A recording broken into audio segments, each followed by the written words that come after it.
Parte 3 e talvez até final, né? Bora ver. O dever de informar. O médico e o hospital não respondem pelos riscos inerentes. Transferir as consequências desses riscos para o prestador de serviço seria ônus insuportável. O direito à informação está no elenco dos direitos básicos do consumidor, artigo 6º, inciso 3º do Código de Defesa do Consumidor. Tem por finalidade dotar o paciente de elementos objetivos de realidade que lhe permitam dar o consentimento.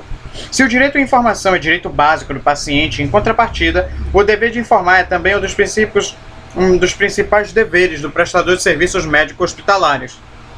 Dever corolário do princípio da boa-fé objetiva, que se traduz na cooperação, lealdade, transparência, correção, na probidade e na confiança que devem existir nas relações médico-paciente.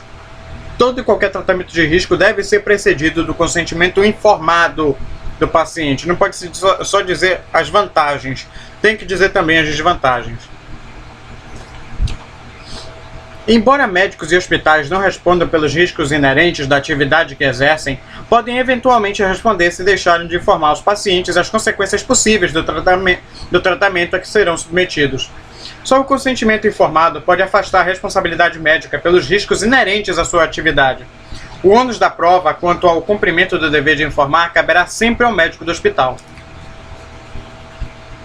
O conteúdo do dever de informar do médico compreende todas as informações necessárias e suficientes para o pleno esclarecimento do paciente quanto aos aspectos relevantes para a formação de sua decisão de se submeter ao procedimento, tais como os riscos, consequências do tratamento, chances de êxito, efeitos colaterais e outros aspectos relevantes.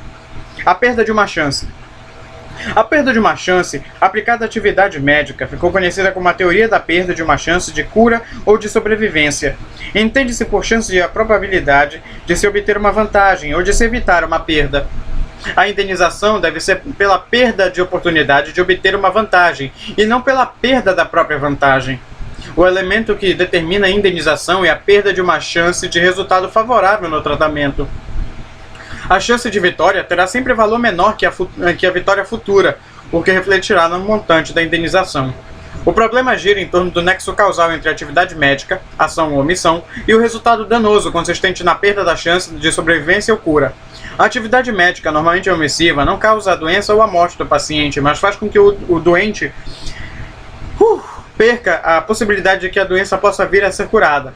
Pela perda de uma chance, os tribunais têm concedido indenização a título de dano moral, em valor mitigado, pois a chance de sucesso terá sempre valor menor que o próprio sucesso, o que deve refletir no montante da reparação. Cirurgia estética, obrigação de meio ou de resultado? Importa distinguir a cirurgia corretiva da estética. A primeira tem por finalidade corrigir deformidade física congênita ou traumática.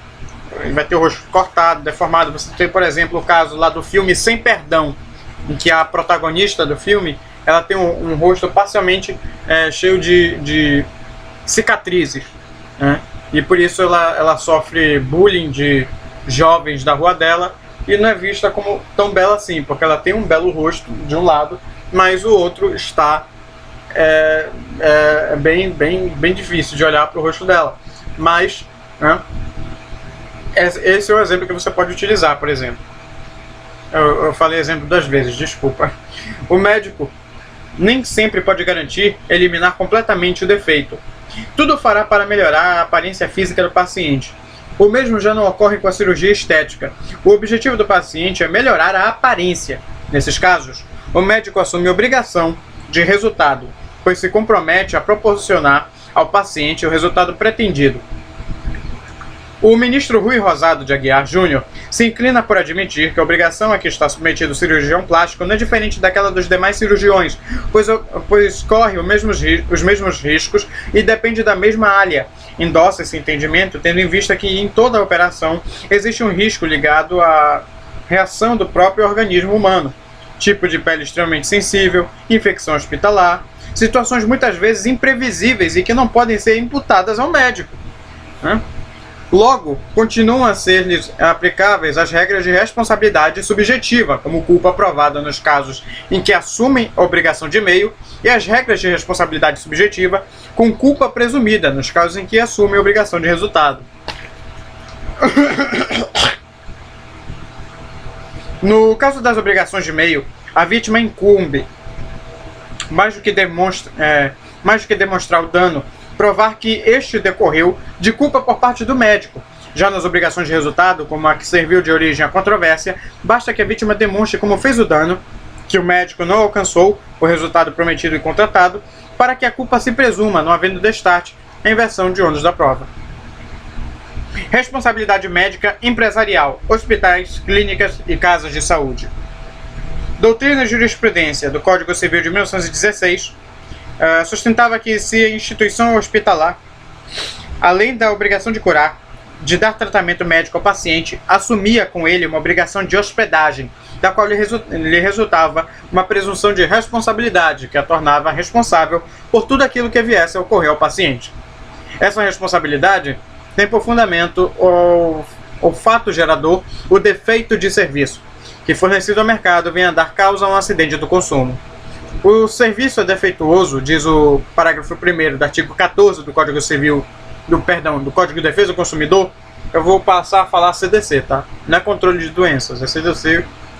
Cala a boca com essa piada porcaria aí. Quando não fornece a segurança que o consumidor dele pode esperar, levando-se em consideração as circunstâncias relevantes, entre as quais o modo do seu fornecimento, o resultado e os riscos que razoavelmente dele se esperam e a época em que foi fornecido. Trata-se de uma garantia de que o serviço será fornecido ao consumidor sem defeito, de sorte que, ocorrido o acidente do consumo, não se discute a culpa. Não há nenhuma incompatibilidade entre a responsabilidade dos estabelecimentos hospitalares e a responsabilidade objetiva solidária, estabelecida no Código do Consumidor, mesmo em face de enormes riscos de certos tipos de cirurgias e tratamentos, tendo em vista que o hospital só responderá quando o evento decorrer do efeito de serviço, para afastar sua responsabilidade.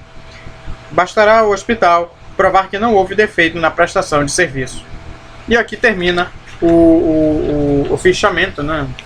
Um projeto de fichamento, sei lá, da responsabilidade civil do Sérgio Cavalieri Filho, Direito Civil 1.